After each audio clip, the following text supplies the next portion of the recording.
Hello दोस्तों, स्वागत है आपका अपने यूट्यूब चैनल स्टडी अड्डा आर के जीके के चैनल पर। आज हम इस वीडियो में गंगा नदी तंत्र से संबंधित महत्वपूर्ण जानकारी करने वाले हैं। गंगा नदी तंत्र आपको एग्जाम में बार बार पूछा जाता है, जिससे आपको अनेक प्रश्न देखने को मिलते हैं। तो अगर आप भी अभी तक हमारे चैनल पर नए हो तो चैनल को सब्सक्राइब और वीडियो को लाइक करना ना भूलें। तो बिना देरी के करते हैं वीडियो को स्टार्ट।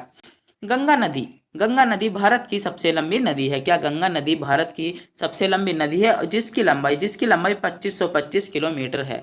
आपसे क्वेश्चन पूछा जा सकता है कि गंगा नदी की लंबाई कितनी है, तो नदी की लंबाई 2525 किलोमीटर है। गंगा नदी दो देशों से गुजरती है। गंगा नदी दो देशों से गुजरती है, भारत और बांग्लादेश से। किससे? भारत और बांग्लादेश से गंगा नदी निकलती है। गंगा गंगा नदी भारत के जो 5 राज्यों से गुजरती है। गंगा नदी भारत के 5 राज्यों से गुजरती है। सर्वप्रथम गंगा नदी उत्तराखंड से गुजरती है, फिर उत्तराखंड से होते हुए उत्तर प्रदेश, और उत्तर प्रदेश से होते हुए बिहार, झारखंड और पश्चिम बंगाल। पश्चिम बंगाल में कहाँ पर? सुंदरबन डेल्टा में जाकर मिल जाती है। तो महत्वपूर्ण क्वेश्चन है, आपसे पूछा जा सकता है कि गंगा नदी भारत के कितने राज्यों से होकर गुजरती है, तो गंगा नदी भारत के 5 राज्यों से होकर गुजरती है और 2 देश भारत और बांग्लादेश के साथ गुजरती है, जिसकी लंबाई 25 किलोमीटर है या 2525 किलोमीटर है। गंगा नदी स्वतः स्वच्छ होने वाली नदी है। गंगा नदी स्वतः स्वच्छ होने वाली नदी है, जिसमें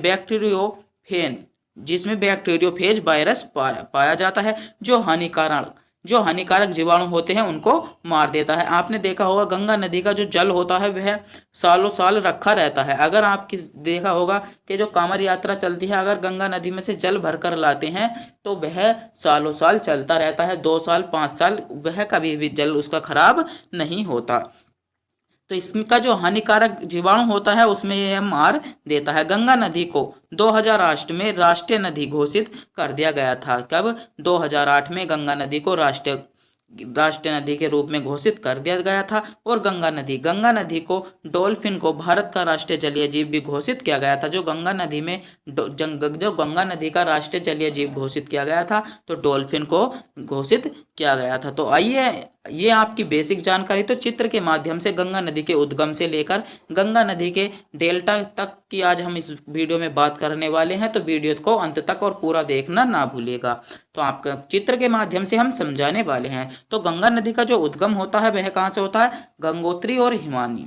क्या? गंगोत्री और हिमानी। और कहाँ से? सतपोत हिमानी। जो गंगा नदी निकलती है, सतपोत हिमानी और गंगोत्री हिमानी, ये आपस में निकलकर कौन सी? 2 आपस में नदियां इनसे निकलकर हैं, जिसमें से एक होती है अलकनंदा और दूसरी भागीरथी नदी। एक अलकनंदा नदी और भागीरथी नदी, और ये आपस में जब देव प्रयाग में मिलती हैं, कहाँ पर? देव प्रयाग में मिलने पर बाद में इनसे क्या मिलती है?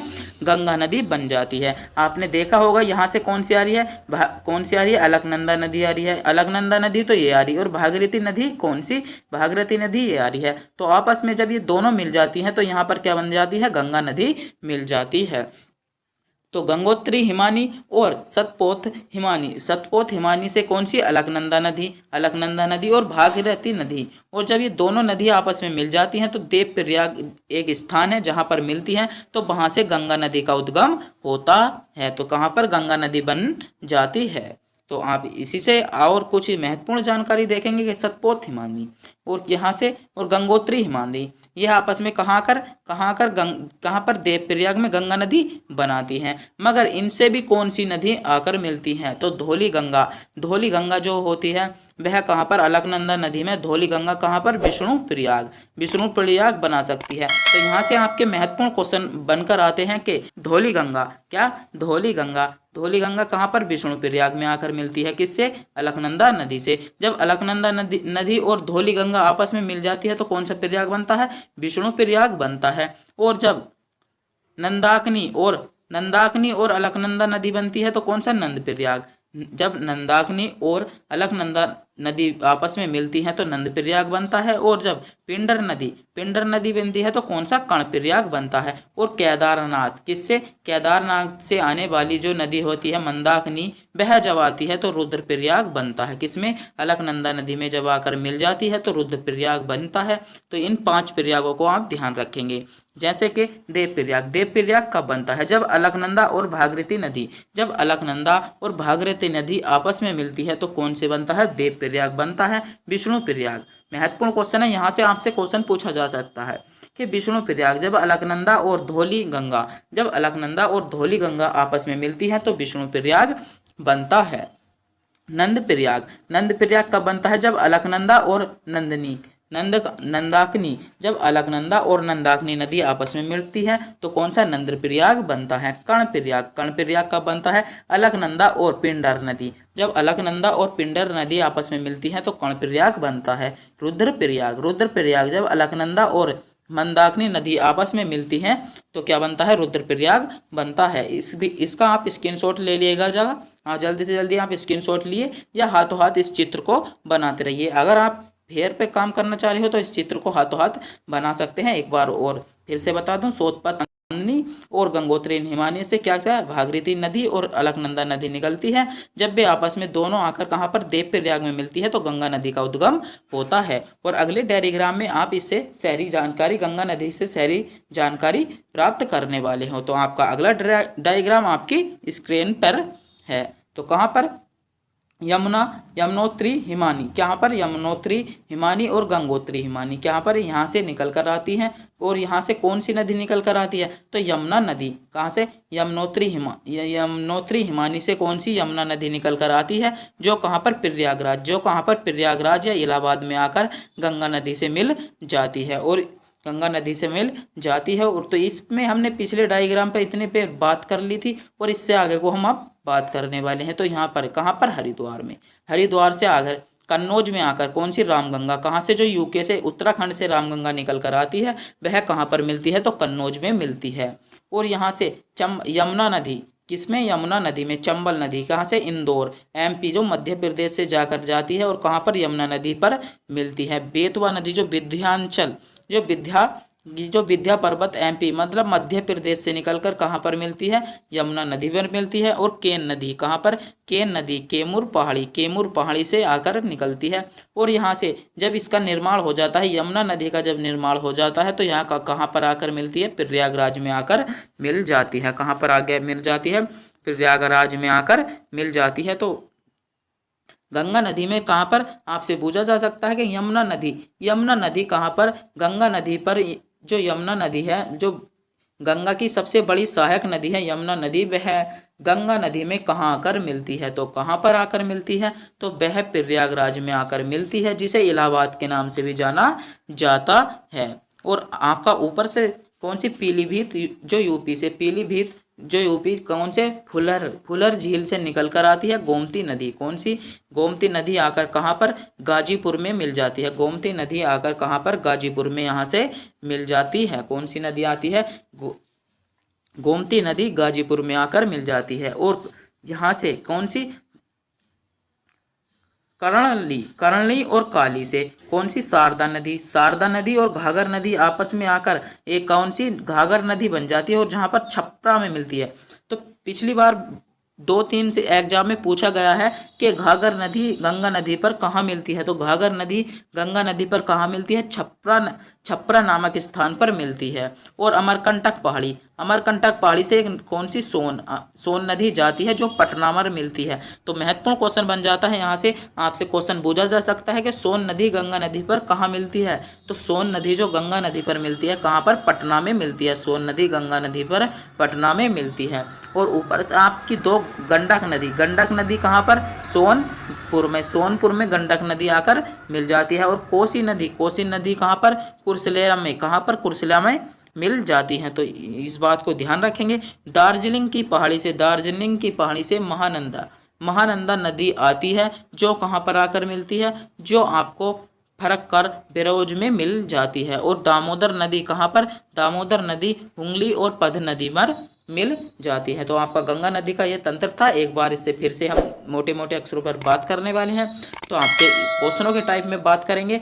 आपसे पूछा जा सकता है कि यमुना नदी गंगा नदी से कहाँ मिलती है, तो प्रयागराज में यमुना नदी मिलती है। और रामगंगा कहाँ पर मिलती है, कन्नौज में। रामगंगा कन्नौज में आकर मिल जाती है। इससे पहला कौन सा, एक हरिद्वार स्थल पड़ता है। और देवप्रयाग कब बनता है, तो भागीरथी और अलकनंदा के मिलने पर देवप्रयाग बनता है। और मंदाकिनी और कौन से, मंदाकिनी और अलकनंदा के मिलने पर कौन सा प्रयाग बनता है, रुद्रप्रयाग बनता है। और पिंडर नदी और अलकनंदा के मिलने पर कौन सा, कर्णप्रयाग बनता है। नंदाकिनी नदी और कौन सी, अमरकंटक, कौन सी, अलकनंदा नदी मिलने पर नंदप्रयाग बनता है। और धौलागिरी गंगा और कौन सी, अलकनंदा नदी मिलने पर विष्णु प्रयाग बनता है। तो इन 5 प्रयागों को आप ध्यान देखेंगे। इनसे बार बार क्वेश्चन पूछा जा सकता है। तो एक बार इन 5 प्रयागों को आप ध्यान में रख लेंगे। किसने, 5, जो ये 5 कौन से अनुप्रयाग दिए गए हैं, इनको आप ध्यान में रखेंगे।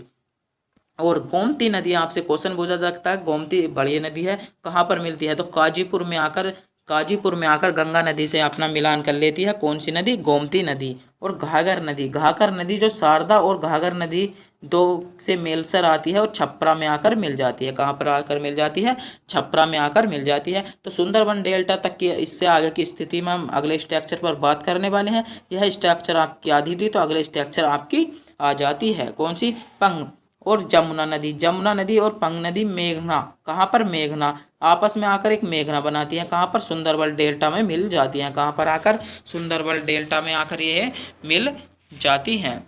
तो अब गंगा नदी से आपका अगला टॉपिक है कि डेल्टा क्या है। तो पहले हम इस पे डेरिवेशन के बारे में या इसकी परिभाषा के बारे में, डेल्टा की परिभाषा के बारे में बात करने वाले हैं। डेल्टा पिराय उस भूभाग को कहा जाता है। डेल्टा पिराय उस भूभाग को कहा जाता है जो नदी द्वारा लाए गए अवसादों, जो नदी द्वारा अवसाद या मट्टी उट्टी के द्वारा जो मट्टी आती है नदियों द्वारा बहाकर, आपने देखी होगी जब बाढ़ आती है तो बहुत सारी गादला पानी चलता है तो मट्टी आती है संचारित निर्माण से। यहाँ पर नदी के मुहाने पर जब नदी जैसे आपने देखा होगा ये नदी मिलनी है समुद्र में आकर, तो यहाँ पर एक डेल्टा बन जाता है। ये आपने देखा होगा ये ऐसे मिलनी है तो यहाँ पर आकर डेल्टा बन जाता है। उस समुद्र से घिरे भूभाग के आकार को जो त्रिभुजाकार आकार बन जाता है उसे डेल्टा कहा जाता है। जैसे आपने देखा होगा ये डेल्टा बन रहा है। डेल्टा कहाँ पर बन गया है, ये डेल्टा बन गया है। और यहाँ से देखो कि ये नदी आ रही है तो डेल्टा बन रहा है। तो इसी भाग को हम डेल्टा कहते हैं। और जो गंगा नदी से महत्वपूर्ण क्वेश्चन बनकर आते हैं उन क्वेश्चनों पर हम बात करने वाले हैं। तो आज की वीडियो आपकी शॉर्ट वीडियो बनाने की कोशिश कर रहे हैं हम जल्दी से जल्दी, क्योंकि आपके पास भी इतना टाइम नहीं है और हमारे पास भी इतना टाइम नहीं है कि वीडियो बहुत लंबी कर दी जाए। तो हम आपको बिल्कुल शॉर्ट समझाने की कोशिश कर रहे हैं। तो आपका जो अगला टॉपिक है कि महत्वपूर्ण क्वेश्चन इनसे क्या बनकर आते हैं, तो आपके महत्वपूर्ण तथ्य बनकर आते हैं। अलकनंदा तथा भागीरथी के संगम को क्या कहा जाता है। अलकनंदा और भागीरथी के संगम को क्या कहते हैं, तो गंगा कहते हैं। जब अलकनंदा और भागीरथी आपस में मिल जाती है तो उसके संगम को गंगा नदी कहा जाता है। आपका क्वेश्चन है गंगा की पहली सहायक नदी कौन सी है, तो गंगा की पहली सहायक नदी कौन सी है, तो रामगंगा। गंगा की पहली सहायक नदी कौन सी है, रामगंगा। और गंगा की आखिरी सहायक नदी कौन सी है, तो गंगा की आखिरी सहायक नदी कौन सी है, तो महानंदा गंगा की आखिरी सहायक नदी है। और गंगा की पहली सहायक नदी कौन सी है, रामगंगा। और अलकनंदा और भागीरथी के मिलने से क्या बनती है, गंगा बनती है। आपसे क्वेश्चन पूछा जा सकता है कि गंगा की सबसे लंबी सहायक नदी कौन सी है, तो गंगा की जो सबसे लंबी सहायक नदी है कौन सी है, गंगा की सबसे लंबी सहायक नदी कौन सी है, यमुना नदी। यमुना नदी गंगा की सबसे सहायक नदी है। गंगा नदी कहाँ से मैदानी क्षेत्र में प्रवेश करती है, तो हरिद्वार से। जो गंगा नदी हरिद्वार से मैदानी क्षेत्रों में प्रवेश करती है, तो चित्र के माध्यम से एक बार हम फिर से इसे दिखाने वाले हैं। तो कहाँ पर ये मैदानी क्षेत्र होता है, तो गंगा नदी कहाँ पर, हरिद्वार में आकर मैदानी क्षेत्र में क्या करती है, प्रवेश करती है। और आप देख रहे होंगे सबसे बड़ी सहायक नदी कौन सी है, तो यमुना नदी सबसे बड़ी सहायक नदी है। चित्र के माध्यम से भी आपको चमक रहा होगा। तो हम इसी अगले क्वेश्चन पर बात करने वाले हैं। गंगा नदी के तट पर बसे प्रमुख शहर, तो गंगा नदी के तट पर बसे प्रमुख शहर कौन कौन से हैं, तो प्रयागराज, वाराणसी, कानपुर और पटना। आपसे क्वेश्चन बन जा सकता है। इनमें से आपको एक स्किप कर दिया जाएगा, जैसे पटना को आपको स्किप कर दिया जाएगा और पटना के नाम पर और भी कुछ जैसे लखनऊ दे दिया जाए तो और स्थान दे दिए जाएंगे। तो गंगा नदी के तट पर बसने वाले प्रमुख नगर कौन कौन से हैं? तो प्रयागराज, वाराणसी, कानपुर और पटना है। हुगली नदी के तट पर कौन सा प्रमुख शहर बसा है? तो कौन सा बसा है? कोलकाता। हुगली नदी के तट पर कोलकाता प्रमुख शहर बसा है। गंगा और ब्रह्मपुत्र के सहयोग से जलधारा जो बांग्लादेश में जाकर क्या कहलाती है? तो मेघना कहलाती है। बांग्लादेश में गंगा और ब्रह्मपुत्र की संयुक्त जलधारा बांग्लादेश में मिल जाती है तो वह मेघना कहलाती है। बिहार का शोक किस नदी को कहा जाता है? तो बिहार का शोक किसे कहा जाता है? कोसी नदी को कहा जाता है। बंगाल का शोक दामोदर नदी को कहा जाता है। बंगाल का शोक दामोदर नदी को कहा जाता है। गंगा की सहायक नदी जिसका उद्गम स्थल मैदानी भाग में है तो कौन सी है? गोमती नदी है। कौन सी नदी है? गोमती नदी है। तो एक बार फिर से हम बात करने वाले हैं, अलकनंदा तथा भागीरथी के संगम से क्या बनती है? गंगा नदी बनती है। गंगा की पहली सहायक नदी कौन सी है? तो रामगंगा गंगा की पहली सहायक नदी है। गंगा की आखिरी सहायक नदी कौन सी है? तो गंगा की आखिरी सहायक नदी कौन सी है? महानंदा। आपका अगला क्वेश्चन है, गंगा की सहायक सबसे लंबी नदी कौन सी है? तो यमुना नदी। गंगा कहाँ पर आकर मैदानी क्षेत्र में प्रवेश करती है? तो हरिद्वार में आकर मैदानी क्षेत्र में प्रवेश करती है। गंगा नदी के तट पर बसे प्रमुख शहरों में प्रयागराज, वाराणसी, कानपुर और पटना है। तो हुगली नदी के तट पर कौन सा प्रमुख शहर बसा है? तो हुगली नदी के तट पर कोलकाता प्रमुख शहर बसा है।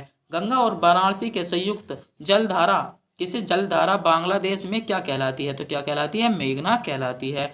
बिहार का शोक किस नदी को कहा जाता है? तो बिहार का शोक गंगा नदी को कहा जाता है, वो कोसी नदी को कहा जाता है। और बंगाल का शोक दामोदर नदी को कहा जाता है। गंगा की सहायक नदी जिसका उद्गम स्थल मैदानी क्षेत्र में गोमती होता है तो वह क्या कहलाती है? तो